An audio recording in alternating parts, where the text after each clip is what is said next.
अस्सलाम वालेकुम। आपको आज के प्रोग्राम में खुशामदीद। पाकिस्तान पर आईनी बहरान और इदारों के दरमियान जो तनाव चल रहा है, इस तूफान के बादल मजीद गहरे होते जा रहे हैं। कौमी असम्बली में इस वक्त एक हंगामी इजलास चल रहा है जिसका 12 नुकाती एजेंडा है और इसमें वफाकी वजीर कानून आजम नज़ीर तारड़ तहरीक जो है वो पेश कर रहे हैं और उनमें से एक तहरीक जो है वो सुप्रीम कोर्ट के फैसलों के हवाले से भी है और भी बिल्स हैं। इससे पहले कौमी असम्बली की नेशनल सिक्योरिटी कमेटी का आज इन कैमरा इजलास भी हुआ। उसमें सारा ऐवान शामिल है जिसमें वज़रा और मशीरान के अलावा army chief general Asim Munir और DGISI खुसूसी तौर पर शरीक हुए। इजलास में अस्करी हुकाम ने मुल्क की सिक्योरिटी को दरपेश अंदरूनी और बैरूनी चैलेंजेस पर ब्रीफिंग दी। ज़राए के मुताबिक इस इजलास में आर्मी चीफ का यह कहना था कि आइन के तहत इख्तियार पार्लिमान और मुंतखब नुमाइंदों के जरिए इस्तेमाल होगा। इख्तियारात का मरकज पाकिस्तान के अवाम है। ज़राए के मुताबिक आर्मी चीफ ने यह भी कहा कि हमें नए और पुराने पाकिस्तान की बहस को छोड़कर हमारे पाकिस्तान की बात करनी चाहिए। अवाम के मुंतखब नुमाइंदे मंजिल का तयन करें और पाक फौज पाकिस्तान की तरक्की और कामयाबी के सफर में उनका भरपूर साथ देगी। इस इजलास से पहले हुकूमती इत्तेहादी जमातों का इजलास भी हुआ जिसमें इंतखाबात के लिए फंड से मुतालिक सुप्रीम कोर्ट के हुक्मनामे पर भी गौर किया गया।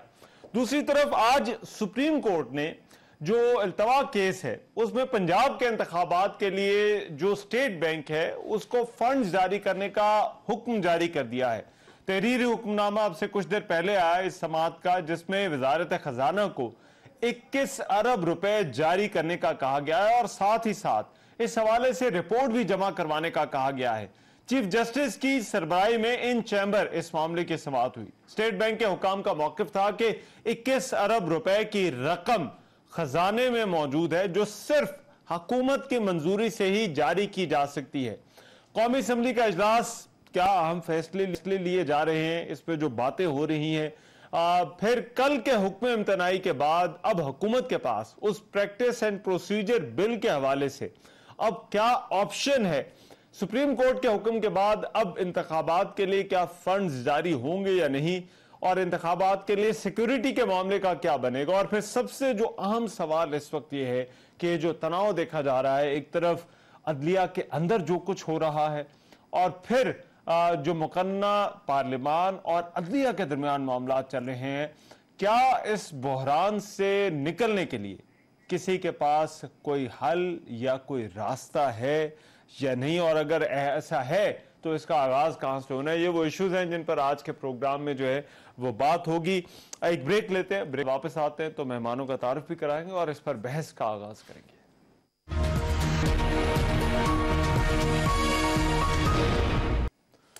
ब्रेक के बाद प्रोग्राम में एक मरतबा फिर से खुशामदीद। अदलिया के अंदर जो मामला चल रहे हैं, फिर पार्लिमान और अदलिया के मामला, और फिर आज जो अदालत का ऑर्डर आया है फंड्स के हवाले से, क्या फंड्स वाकई जारी होंगे या नहीं, इस पर हमारी आज की डिबेट है। वेरी क्विकली जो मेहमान मौजूद हैं उनका तारुफ करा देता हूँ।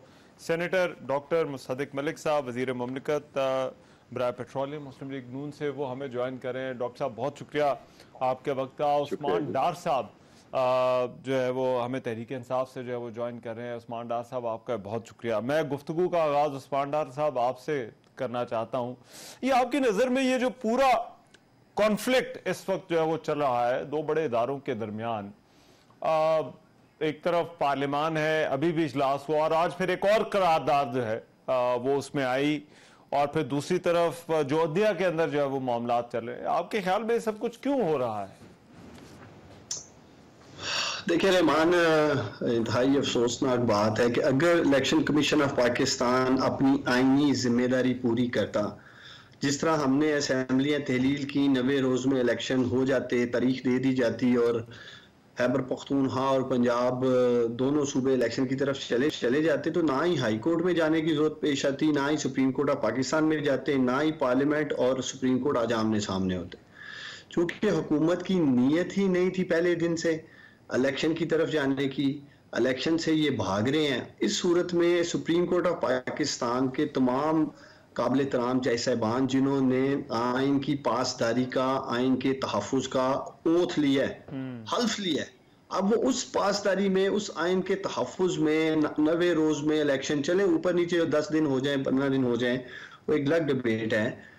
उसके लिए अब सुप्रीम कोर्ट सामने आई है। अब किस तरह से सुप्रीम कोर्ट को रोकने के लिए आप देख रहे हैं गुज़श्ता 10 दिनों में रातों रात करारदादें आ जाती हैं। कैबिनेट के एक एक हफ्ते में 3-3 इजलास किए जा रहे हैं। काश डॉक्टर साहब और इनकी हुकूमत गरीब आदमी को तेजी से इंसाफ देने के लिए, स्पीडी जस्टिस के लिए, महंगाई को नीचे लाने के लिए, अरशद शरीफ शहीद के लिए, बड़े कामों के लिए इस तरह के इजलास किए जाते हैं, करारदादें लाई जाती हैं। इलेक्शन को रोकने के लिए इस तरह की फिर जो ये मूवमेंट कर रहे हैं, जिस तरह के ये ऑप्टिक्स आ रहे हैं, लोगों में मजीद मायूसी बढ़ रही है। मैं अभी एक अफ्तारी पे था आपके प्रोग्राम में आने से पहले, बहुत बड़ी तादाद में लोग आए थे। अब लोग खौफजदा हैं, सुप्रीम कोर्ट पे हमलावर हो गए हैं, जजेस के ऊपर हमलावर हो गए हैं। इस मुल्क का मुस्तकबिल क्या है? जब यहाँ पहले ही रूल ऑफ लॉ की हम बात करते रहे थे, आपके सामने ही है। अब ये सारी सिचुएशन में सिर्फ और सिर्फ इलेक्शन से भागना है। आज आखिरकार सुप्रीम कोर्ट ऑफ पाकिस्तान ने तो सुनने में आ रहा है, स्टेट बैंक को कहा है जी कि आप इलेक्शन के लिए पैसे दे दें। बात सादा सी है, 80 अरब रुपए MNAs को देने के लिए, इनके हलकों की डेवलपमेंट के लिए पैसा है, तमाम चीजों के लिए पैसा है, नहीं है तो इलेक्शन के लिए नहीं है। मैं तो समझता हूँ कि डॉक्टर साहब खुल के आप लोग, वैसे तो मैं अप्रिशिएट करूंगा राना सनाउल्लाह को, कम से कम वो तो खुल के आ ही गया इनका इंटीरियर मिनिस्टर जी के 8 अक्टूबर को भी देखेंगे रिमांड कराने हैं कि नहीं कराने। अच्छा, मकसद अब तो खुल के सामने 8 अक्टूबर से आगे जाने का क्या रास्ता हो सकता है? अभी तो चले, इनका कहना है वो सिक्योरिटी है, पैसे का मसला है, तो 8 अक्टूबर को क्या मसला है?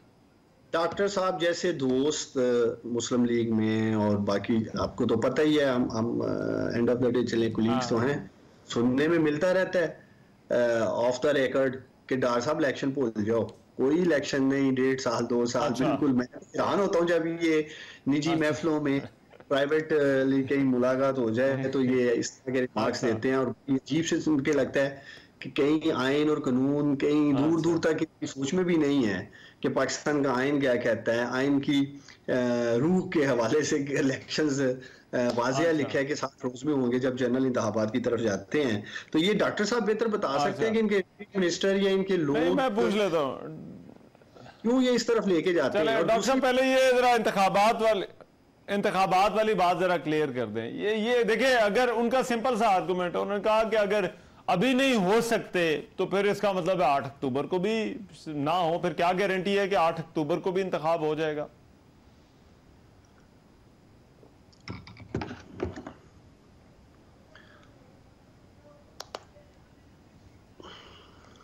जी डॉक्टर साहब, आपको आवाज आ रही है?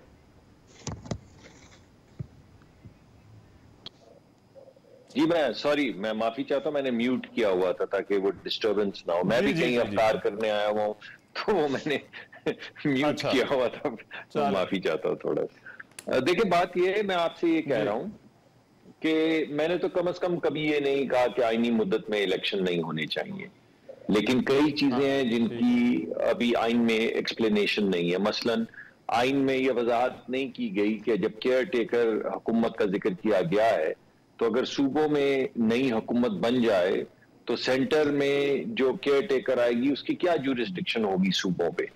तो क्या अगर हम एक सूबे में जीत जाते हैं या कोई और पार्टी जीत जाती है और जब वफाकी हुकूमत के इलेक्शन होते हैं तो वहां पे एडमिनिस्ट्रेशन हमारी होगी। अब इसके अंदर वजाहत की जरूरत है, क्या तमाम इलेक्शंस एक ही वक्त में होने चाहिए या होने होंगे, या इलेक्शन कभी भी हो सकते हैं, यानी चारों सूबों के अलग इलेक्शन हो सकते हैं, वफाक का अलग हो सकता है। इसमें भी थोड़ी सी वजाहत चाहिए। तो ये तमाम वजाहतें तो सामने आ जानी चाहिए ना, और इनके सामने आने के बाद फिर एक वेरी क्लियर मैंडेट के साथ इलेक्शन होना चाहिए। प्रॉब्लम जो हमें आ रही है वो ये आ रही है कि जे वजाहतों का सिलसिला जब शुरू हुआ है तो उसमें आधा सुप्रीम कोर्ट एक तरफ और आधा सुप्रीम कोर्ट एक तरफ खड़ा हो गया है। अब 4 जजेस जो हैं मुअज़्ज़ज़, वो ये कह रहे हैं कि फैसला 4-3 था। जस्टिस मंदुखेल कह रहे हैं, जस्टिस याहिया आफरीदी कह रहे हैं, जस्टिस फाइज ईसा कह रहे हैं, जस्टिस मंसूर अली शाह कह रहे हैं। यानी आप अगर देखें तो 4 लोगों ने तो पहले ये कह दिया कि जी अतर मनीला कह रहे हैं, 4 जजेस ने ये कह दिया कि अदालत की जुरिस्डिक्शन ही नहीं है कि वो 184(3) के अंदर इस बात को एंटरटेन करे। अब ये वो सियासतदान तो नहीं है, वो इलेक्शन से तो नहीं भाग रहे। अच्छा। वो उतने ही मोअज़्ज़िज़ जज हैं जितने दूसरे मोअज़्ज़िज़ जज हैं। वो ये कहते हैं 2 जजेस ने लिख के दे दिया, जबानी भी कह दिया, लिख के भी दे दिया कि फैसला 4-3 हुआ था। अब आप बताइए कि वो जो फैसला 4-3 है उस फैसले के मुताबिक हमें चलना है या वो फैसला जो 3-2 है उसके मुताबिक हमने चलना है। अब एक जज मेरे ख्याल में उन्होंने ये कहा, गालिबन अतर मनीला साहब ने कहा, मैं माफी चाहता हूं अगर मैं गलत कोट कर रहा हूं, मगर एक मुअज़्ज़िज़ जज ने कहा कि जजेस जो हैं उनको ऐसा नहीं दिखना चाहिए जैसे वो सियासतदान हैं जिन्होंने जुब्बे पहन रखे हैं, यानी जुब्बे पहन के यानी भेस बदल के वो सियासतदान बने बैठे। ऐसी बात तो नहीं होनी चाहिए, कभी नहीं अदालत में जजेस की तरफ से ऐसी बात क्यों आ रही है। दूसरी तरफ उन्होंने ये कहा कि अदालत को ऐसा नहीं दिखना चाहिए कि वो किसी एक फरीक की जो सियासी लाया अमल है या पॉलिटिकल स्ट्रैटेजी है उसका हिस्सा बन रही है। अरे भाई वो कौन सा एक फरीक है और वो कौन सी पॉलिटिकल स्ट्रैटेजी है जिसका अदालत के जजेस कह रहे हैं कि ऐसा नहीं दिखना चाहिए। फिर एक और 4 जज कह रहे हैं कि अदालत ये केस जो हमारे पास आया है वो मेंटेनेबल नहीं है। और एक जज ये कह रहे हैं, जस्टिस फाइज ईसा ने लिखा कि जब आप किसी ऐसी चीज को एंटरटेन करें जो आपकी ज्यूरिसडिक्शन में ना हो तो वो गोया ऐसे है जैसे आपने अपनी आईनी हल्फ की पासदारी नहीं की, उसको वायलेट किया है, यानी गोया आपने आइन के तकाजे पूरे नहीं किए। ये तमाम बातें सियासतदानों से तो नहीं आ रही, ये बातें तो जर्नलिस्ट से भी नहीं आ रही, ये बातें तो किसी इदारे से भी नहीं आ रही, ये बातें वकला भी नहीं कह रहे। यानी ऐसा नहीं है 16 वकला की तंजीमें हैं जिनमें से 14 वही बात कह रही हैं जो ये जजेस कह रहे हैं, लेकिन हम कह रहे हैं उनको भी छोड़ दीजिए। अच्छा, सवाल ये पैदा होता है कि वो क्या एक ऐसी चीज सुप्रीम कोर्ट में हो रही है जिसकी वजह से हमें आपको छोड़ें, सुप्रीम कोर्ट के अपने जजेस को एतमाद नहीं रहा फैसलों पे और वो खुद उसको तकरार उस पे कर रहे हैं और मरासले भेज रहे हैं, यानी लिख रहे हैं अपने ओपिनियंस जिनमें वो ये तमाम बातें कह रहे हैं। तो सवाल ये पैदा होता है। लेकिन डॉक्टर साहब ये सूरत हाल देखिए, मेरी गुजारिश जरा सुनिए। गुजारिश ये है कि जो पार्लियामान और अदलिया के अंदर मामलात हैं, ये 2 बड़े इदारे हैं। हुकूमत पार्लियामान होती है, अदलिया जो होती है और एग्जेक्टिव होता है। लेकिन ये सूरत हाल बहुत ही जो है वो भयानक होती जा रही है। हमें लग रहा था कि शायद 1-2 पैगामात के बाद ये मामलात जो है वो नीचे आ जाएंगे, क्योंकि सरकार का काम तो चलना है, रियासत का काम तो चलना है।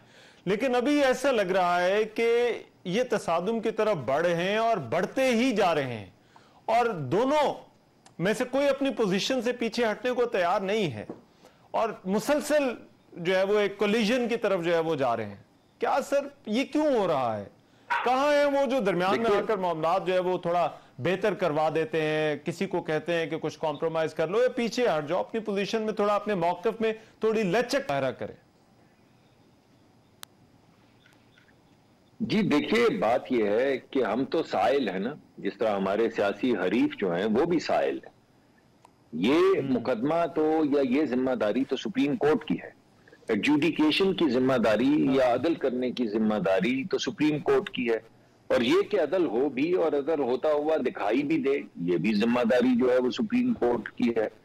तो फिर सवाल ये पैदा होता है कि अगर ये तमाम जिम्मेदारी सुप्रीम कोर्ट की है तो एक बड़ा फुल कोर्ट बेंच अगर इतने मामलों में स्ट्रेस आ गया, आप हमारे स्ट्रेस को छोड़ दीजिए, आपने तो एक किस्म के स्ट्रेस की बात की ना, पार्लियामान और अदलिया के, मैं तो अदलिया के अंदर की स्ट्रेस की बात कर रहा हूं।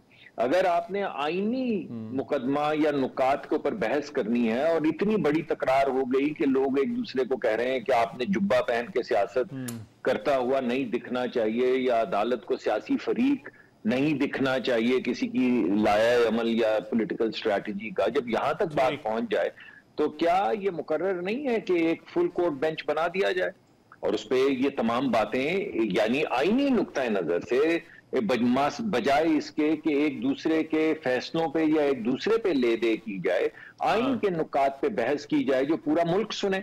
और उसके बाद जो मेजॉरिटी सुप्रीम कोर्ट के जजेस फैसला करते हैं उनको कहा जाए कि हमने सबने तकरार भी कर ली, मेजॉरिटी का फैसला माइनॉरिटी का फैसला भी लिख डाला और अब इसके ऊपर अमलदारी होनी चाहिए। ऐसा तो कुछ नहीं हो रहा। तो प्राइमरी रिस्पॉन्सिबिलिटी आपका ये कहना है कि नया बेंच जो बना है, ठीक, इसमें वो तमाम लोग जो इस बात के ऊपर थोड़े से क्रिटिसिज्म कर रहे थे उनमें से 2-4 को रख लेने से क्या फर्क पड़ता है।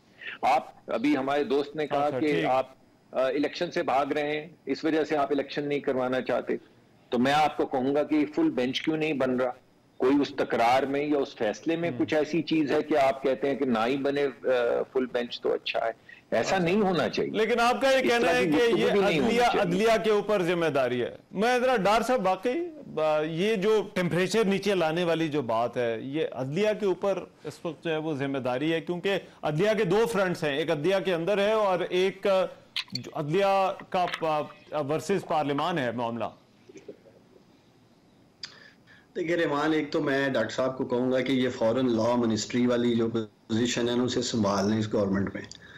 जितनी खूबसूरती के साथ इन्होंने सारी डिबेट सुप्रीम कोर्ट पे की, जज साहिबान पे की, अगर सुप्रीम कोर्ट में उन्होंने 4-3 अच्छा एक्सप्लेन करके दिया है, 4-3 वाला अच्छा वाला उन्होंने जो है वो दिया है। मेरा इत्तेफाक हुआ है डॉक्टर साहब के साथ मुख्तलिफ टॉक शोज में, और ज्यादातर मैंने ये देखा है डॉक्टर साहब बजाय कि हम पॉलिटिकल गुफ्तगू करें, ये अपना एक स्टांस दें, हम अपनी पोजीशन लाएं, सुप्रीम कोर्ट के जो अंदरूनी मामला आते हैं, जजेस के टेक्निकल इश्यूज हैं, उसके ऊपर बड़ा अच्छा ये रोशनी डालते हैं। इन्हें सुप्रीम कोर्ट का तर्जुमान लग जाना चाहिए। काफ़ी वजाहतें कौम को मिलेंगी मुस्तकबिल में भी सुप्रीम कोर्ट के मसाइल के हवाले से। देखिए, मैंने डॉक्टर साहब को पिछले प्रोग्राम में भी कहा था कि डॉक्टर साहब आप मुझे एक 7 रुकनी बेंच की साइन शुदा 4-3 की कोई जजमेंट दिखा दें, मैं टीवी प्रोग्राम में आना छोड़ दूंगा। रहमान, आपके प्रोग्राम में आज मैं ऐलान कर रहा हूँ। बाकी सियासी बयानियां बनाने के लिए 4-3 है, अगर चले मान ले 4-3 है, तो फिर इलेक्शन कमीशन ऑफ पाकिस्तान क्यों उस पर अमल कर रहा है? आज क्यों उन्हीं 3 जजेस के सामने पेश हुए थे ये सारे हाथ बांध के, आपके secretary election commission, state bank, इनका अटॉर्नी जनरल और उसके बाद वजारत खजाना वाले, बाबा क्यों जा रहे हैं ये लोग? मैं आपके प्रोग्राम से इन्हें अपील करता हूं, उन्हें रोकें। मैं अभी प्रोग्राम में देख रहा था, आपका एक्सप्रेस न्यूज बता रहा है कि मंडे को पैसे जारी होने जा रहे हैं। इन्होंने कह दिया हम 18 अप्रैल तक फंड्स दे देंगे। मकसद ये है टीवी टॉक शोज में बैठना, सियासी बातें करना। वो अदालत का अंदरूनी मामला है, वो जजेस की अपने मामलात है, उनको सियासी बनाने की जरूरत नहीं है। बेंच 2 ही बने थे रहमान, एक 27 फरवरी को 9 रुकनी बना। उस 9 रुकनी बेंच ने फैसला किया कि नया बेंच कॉन्स्टिट्यूट होना चाहिए, जिसकी शक्ल में 5 रुकनी बेंच बना। अगर 2 जज साहिबान ने बैठ के सुना ही नहीं, केस है क्या, वो उन्होंने एक अपनी राय दे दी, उसको चाहते हैं ये जजमेंट का हिस्सा बना लें। बेहतर था ना अतर मनीला साहब बैठे रहते। चले, मैं कहता हूँ जी अतर मनीला साहब मेरे लिए काबिल एहतराम है, उन्होंने जो कहा है, तो उन्होंने तो ये भी कहा है ना कि लाहौर हाई कोर्ट का फैसला ठीक था, 90 रोज में इलेक्शन कराए हुकूमत। डॉक्टर साहब उसी को मान लें, लाहौर हाई कोर्ट का फैसला मान लें। किसी एक जज ने भी, रहमान आपके प्रोग्राम से मैं आपके व्यूअर्स को बताना चाहता हूं, किसी एक सिंगल जज ने आज तक ये नहीं कहा कि इलेक्शन नहीं होने चाहिए। सब यही कह रहे हैं कि आइन कहता है 90 रोज में इलेक्शन होने चाहिए, इलेक्शन करवाओ। डॉक्टर साहब अपना मौकफ पेश करें, खुल के करें। मैंने तो इसीलिए आपके प्रोग्राम में राना सनाउल्लाह को सराहाया, कम अज कम खुल के बात तो कर रहे हैं ना, अंदर की बात कर रहा है जो इनके मीटिंग्स में चल रही है, मीटिंग में चल रही है। आपको लगता है कि हुकूमत के पास ना पेश होने वाली भी कोई ऑप्शन है? डार साहब देखें, हुकूमत के पास ना पेश होने वाली भी कोई ऑप्शन है? मतलब अगर वो चीफ जस्टिस कहते हैं ये 3-2 का फैसला और हमने इसे 3-2 का लिखा है और चीफ जस्टिस बुलाते हैं, तो क्या आपको लगता है कि हुकूमत या अटॉर्नी जनरल जाकर ये कह सकते हैं कि जी कि हम तो आपको मानते नहीं है या आपके फैसले को तस्लीम ही नहीं करते? नहीं, पेश तो वो फिर भी होंगे सर। देखिए, फ्लोर ऑफ द हाउस खड़े होके तकरीरें ऐसे ही करते हैं, करारदादें लाते हैं। 8 बेंच रुकनी हमारे लिए तो सारे जज कॉम्पिटेंट है, हर जज हमारे लिए सुप्रीम कोर्ट का काबिल एहतराम है। हमने तो कोई नहीं कहा कि ये जज बैड है, ये जज गुड है, या हमने ये नहीं कहा ये हमारा है, ये आपका है। इशू ये है रहमान कि इनको सुप्रीम कोर्ट ऑफ पाकिस्तान की पॉलिटिक्स नहीं करनी चाहिए। इन्हें अपनी एक जो बयानियां है इलेक्शन करवाना है नहीं करवाना उसके ऊपर आके हमारे साथ खड़े हो, सीधी सी बात है। अब कभी करारदाद ले जाते हैं, कभी पार्लियामेंट में चले जाते हैं, पार्लियामेंट के पीछे छुप जाते हैं, फिर कभी टेक्निकलिटीज में छुप जाते हैं। मैं आपको यकीन दिलाता हूं कि जो मूड हम देख रहे हैं बतौर सियासी worker, supreme court of Pakistan का इलेक्शन होने जा रहा है 14 मई को। या इलेक्शन होगा या ये सारे घर जाएंगे। तीसरी चीज मुझे होती नजर नहीं आ रही जितनी भी पॉलिटिकल एक एक्सरसाइज मैंने लाइफ में की है, क्योंकि देखिए सुप्रीम कोर्ट प्रोग्राम के शुरू में तो आपको लग रहा था कि 8 अक्टूबर को भी इलेक्शन नहीं होना। ये तो चले, ये तो इनकी नीयत, ये तो अच्छा है कि अब इनकी नीयत। अच्छा चले, मैं ब्रेक के बाद आता हूं। जरा ब्रेक के बाद ये बात करेंगे कि ये इदारों के दरमियान बीच बचाव जो है वो कौन करवाएगा। इस ब्रेक के बाद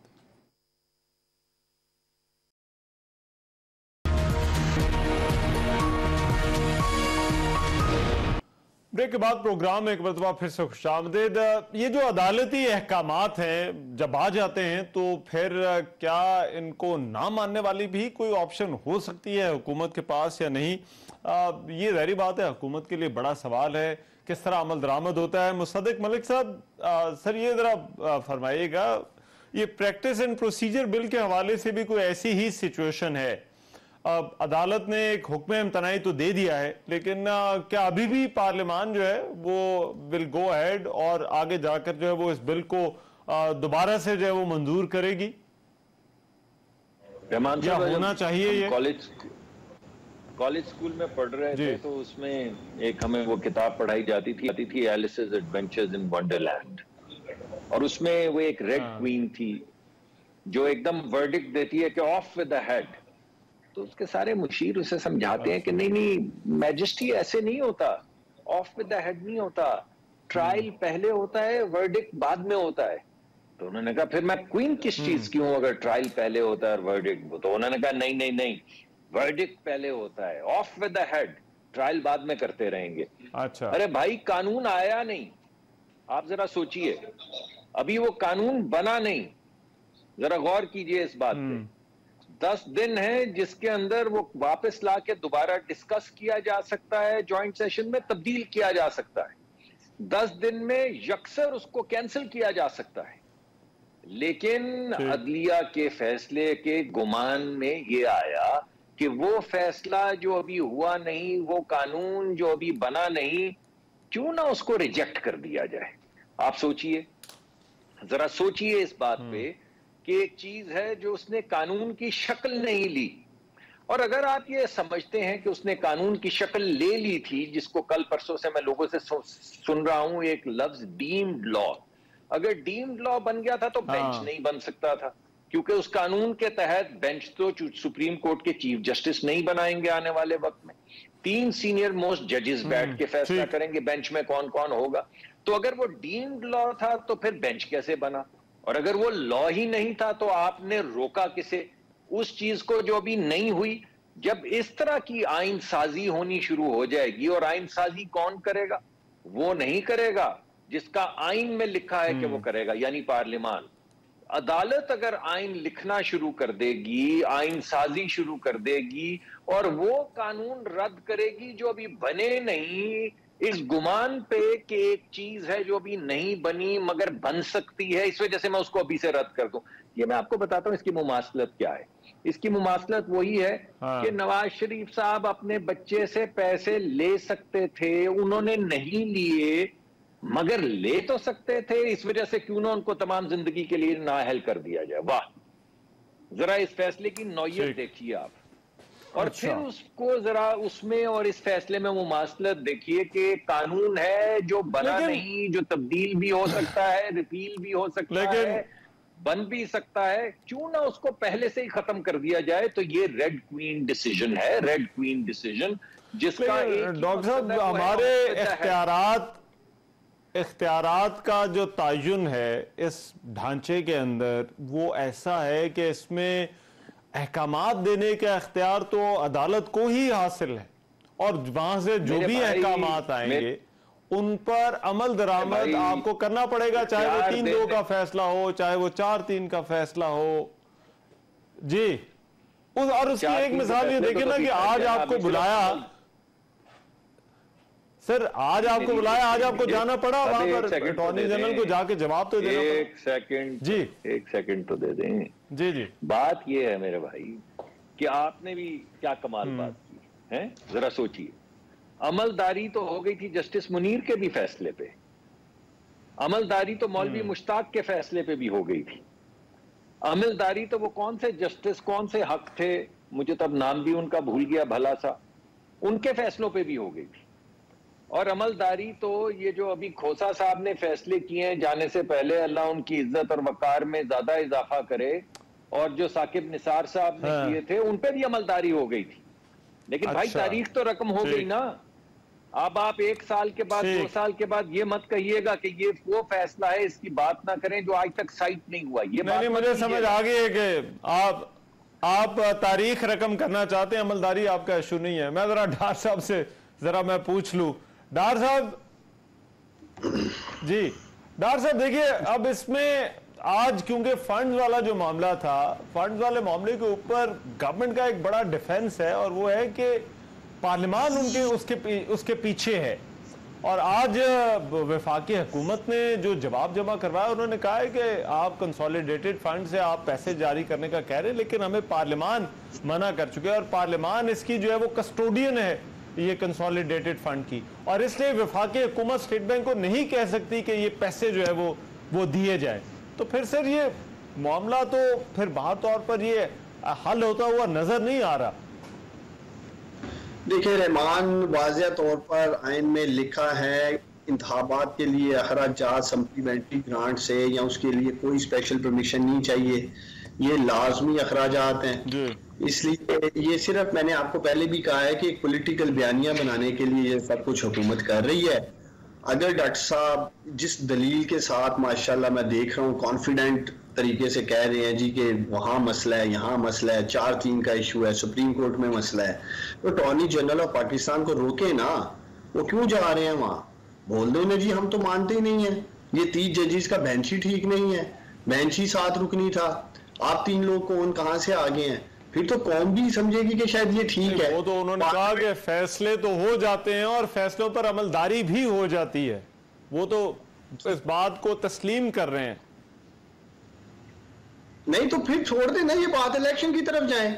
सुप्रीम कोर्ट ने तो फैसला कर दिया हुआ है, फिर ये क्यों करना? रोज इजलास हो रहे हैं, आज भी नेशनल सिक्योरिटी के ऊपर एक इजलास इन्होंने पार्लियामेंट में बुला लिया था। तो कौम तो शायद ये सोच रही थी कि वहां से कोई इलामिया ना आ जाए जी के बिल्कुल हालात नासाजगार हैं और पंजाब में इलेक्शन नहीं हो सकता। कोशिश तो ये पूरी कर रहे हैं कि हम इलेक्शन से भाग जाएं, और ये कम से कम 2 साल के लिए भागना चाह रहे हैं। तमाम सर्वेज, कोई एक ऐसा सर्वे नहीं, सरकारी, गैर सरकारी, नेशनल, इंटरनेशनल, आलमी सतह की एजेंसीज ने करवा के देख लिया है। हर एक में इमरान खान की पॉपुलैरिटी 65% से लेके 75% तक है। अब ये इलेक्शन से क्यों ना भागे? अब सर्वेज भी बोल रहे हैं, इनके हलकों के लोग भी बोल रहे हैं, इलेक्शन पे तो इन्हें आना पड़ेगा। और सुप्रीम कोर्ट ऑफ पाकिस्तान, मैंने आपको पहले भी कहा है कि इलेक्शन जो आइन में वाज़िया तौर पे लिखा है उस पर अमल दरामद करा के रहेगी। ये इनकी गलत फहमी है। ये जितने मर्जी इजलास बुला ले, उसमें करारदादें पास कर ले। करारदाद तो एक रूटीन मैटर है, कई इश्यूज के ऊपर मजम्मती करारदादें आती रहती है, करारदाद कोई कानून तो नहीं है। और एक बात मैं और कहना चाहता हूं कि ये बार बार मियां साहब की बात करते हैं बेटे से तनहा ना लेने का। डॉक्टर साहब, वो 8 लाख दिरहम है जो छुपाए हुए थे आपके लीडर मियां नवाज शरीफ ने। 8 लाख दिरहम जो आज 6 से 7 करोड़ रुपया बनता है, वो कोई 40,000 रुपए की तनहा नहीं थी जो आम आदमी, गरीब आदमी यहाँ लेता है। ऐसी मोटी रकम थी। 2006 से लेके 2012 तक, हाँ 10,000 दिरहम तनहा थी, लेकिन 2006 से डॉक्टर साहब 2012 तक लेके काउंट में रखी हुई थी। अगर उनके नहीं थे तो बेटे को वापस क्यों की? मकसद ये 6 सालों में पूरा 8 लाख दिरहम चला गया है ना, जो छुपाया था। 10,000 दिरहम मंथली था, दिरहम का रेट जो रकम हो चुकी थी वो 8 से 9 लाख दिरहम थी। है, हम दूसरी बहस में चले जाएंगे। और फिर ये जो कानून भी लेके आए, अदालती इस्लाहात ये जो लेके आए, उसका बिल लेके आए, उसमें भी नवाज शरीफ को बचाना मकसद था, उसमें भी इनको सुबकी हुई। अदालत, चीफ जस्टिस ऑफ पाकिस्तान रहमान अददी बर्तरी साबित कर चुके हैं 8 रुकनी बेंच बना के। उसमें भी क्या मुतालबा करते हैं रहमान जी, सीनियर जज साहबान को नहीं लिया गया। मैं आपके प्रोग्राम से सवाल ये उठाता हूं, ये पीडीएम खास तौर पे पीपल्स पार्टी और नून लीग वाले जजेस की सीनियरिटी की तो बात करते हैं, तो अपनी जमात में भी नजर डाल के देख लें। बिलावल जरदारी मुझे बताएं, क्या इत्जाज एहसन से सीनियर है? क्या मरियम नवाज जिसको चीफ ऑर्गेनाइजर पार्टी का बनाया वो शाहिद खान अब्बासी से सीनियर है? डॉक्टर मुसद्दक मलिक से सीनियर है? बैठे हुए हैं डॉक्टर साहब यहाँ, हंस रहे हैं मेरी बात सुन के। मैं इनके दिल की बात कर रहा हूँ ना रहमान, तो अपनी पार्टी में भी सीनियरिटियां लगाओ यार, ये जजेस में क्यों लगाते हो? अच्छा, अपनी पार्टी में भी ध्यान दो जरा। नहीं फिर तो अच्छा चलो, मैं जरा इस बहस को वापस लेकर आते हैं। देखिए डॉक्टर साहब, इसमें जो आर्गुमेंट है, देखिए अब हुकूमत का आर्गुमेंट ये है कि जो टाइमिंग है वो ठीक नहीं है, और टाइमिंग आपका ये कहना है कि इसलिए ठीक नहीं है क्योंकि ये हो नहीं सकता कि पंजाब के अंदर इलेक्शन हो जाए और फिर कौमी असम्बली का इलेक्शन बाद में हो, और यहाँ का जो इलेक्शन होगा वो कौमी असम्बली के इलेक्शन पर असरअंदाज होगा। देखिए अगर आप इसको बदलना चाहते हैं तो डॉक्टर साहब फिर तो आपको बुनियादी ढांचा ही बदलना पड़ेगा। फिर आपको पंजाब असम्बली तोड़ने का इख्तियार जो है वो हो सकता है वापस लेना पड़े। फिर आपको ये आइन के अंदर डालना पड़ेगा कि सारी असम्बलियां इकट्ठी टूटेंगी, सारी असम्बलियां तमाम सूबों की और वफाक की जो है वो जब भी टूटेंगी वो इकट्ठी टूटेंगी और बनेंगी तब भी इकट्ठी बनेंगी। ये डॉक्टर साहब ये पेंडोरा बॉक्स नहीं है। सियासी तौर पर कुछ टाइमिंग हो सकता है आपको सूट करती हो, कुछ टाइमिंग जो है वो पीटीआई को सूट करती हो, तो ये टाइमिंग वाला इशू तो चलता रहेगा। This is part of politics. Rahman साहब ये बताइए कि पंजाब किस मुल्क में है? पंजाब तो सर पाकिस्तान का हिस्सा है। और इसके ऊपर कौन सा आइन लगता है? नहीं सर, पाकिस्तान का आइन लगता है सर। हाँ, तो खैबर पख्तूनख्वा किस मुल्क में है? वो भी सर इधर ही है सर।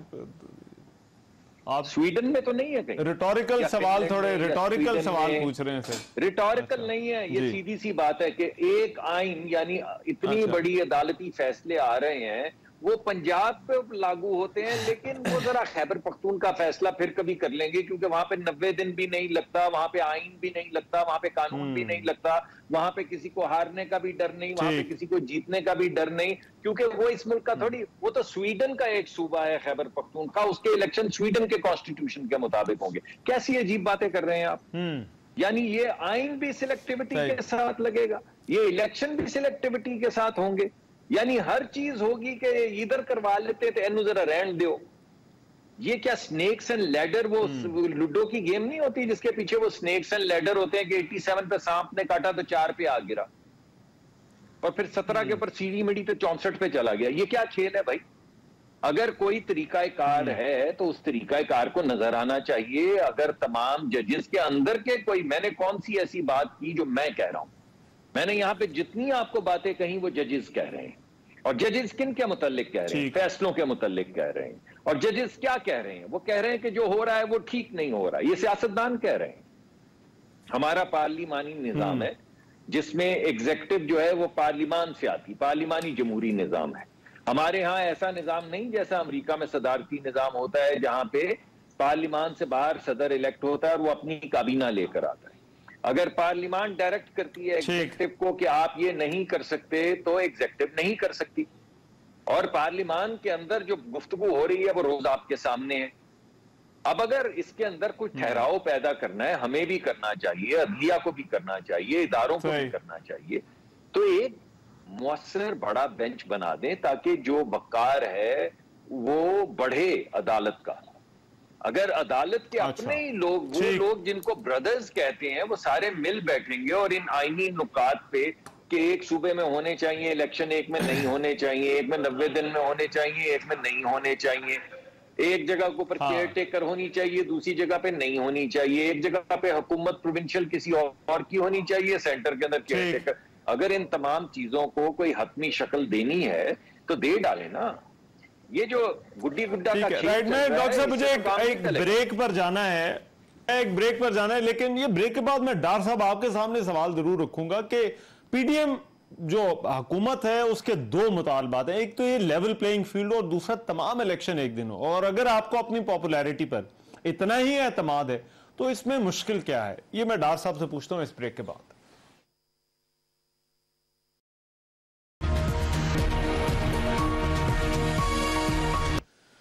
ब्रेक के बाद प्रोग्राम में एक बार फिर से खुशामदीद। उस्मान डार साहब, मैं ब्रेक पर जाने से पहले जो सवाल मैंने डॉक्टर साहब से पूछा कि इसमें मसला क्या है, तो वही तकरीबन बात आपसे भी मैं आप जानना चाहता हूं कि उनका ये कहना है कि एक लेवल प्लेइंग फील्ड दें, तमाम इंतखाबात जो इलेक्शन है वो इकट्ठे करवाएं।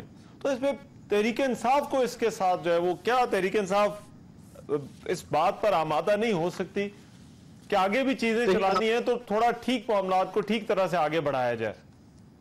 देखिए, आपके प्रोग्राम में ही पीडीएम वाले आते थे और पंजाब असेंबली भी पहले खत्म होगी और असेंबली जी, आपकी प्रोग्राम में रहमान बैठकर पीडीएम वाले मुझे चैलेंज करते थे कि आप असेंबलियां तहलील कर दें, हम जनरल इलेक्शन करा देंगे।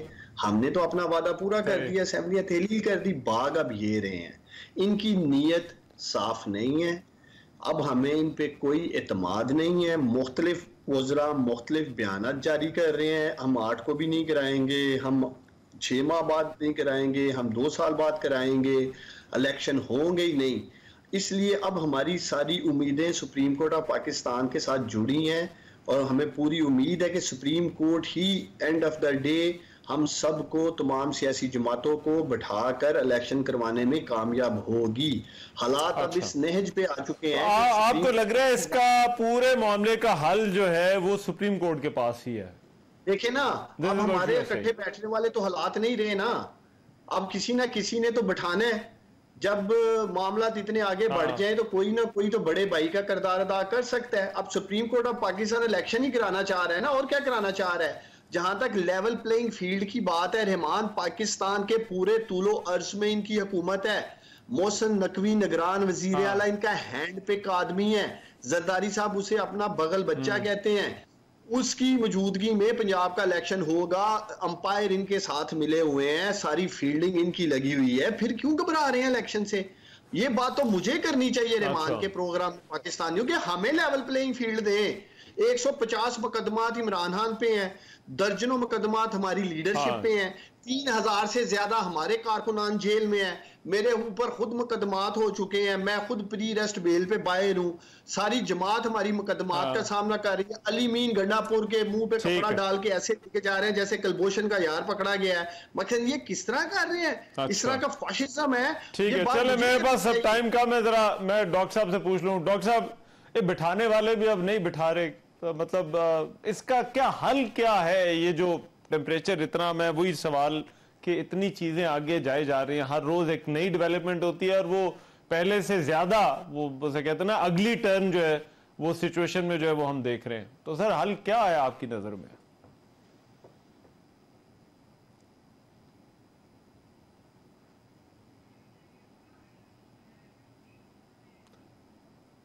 डॉक्टर साहब, आपका माइक फिर से म्यूट है सर, उसको जरा अनम्यूट कर लें।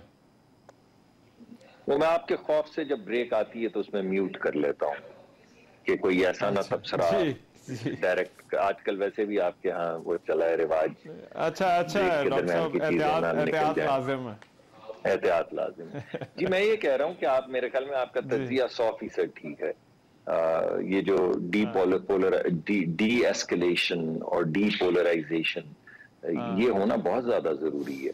जिस नहज पे नफरतें पहुंच चुकी हैं, जिस तरह की हम एक दूसरे के साथ गुफ्तगू कर रहे हैं, इसमें मुल्क का भी नुकसान है, हमारा भी नुकसान है। मैं ये समझता हूँ कि इसको डीपोलराइज करने का बेहतरीन तरीका ये है कि सुप्रीम कोर्ट, जिसके पास ये तमाम फैसले आए खड़े हैं, जिसके मुतल्लिक आधा कोर्ट कुछ और कह रहा है और आधा कुछ और कह रहा है, उनको एक बड़े बुजुर्ग की तरह तमाम जज साहिबान को इकट्ठा बिठाना चाहिए।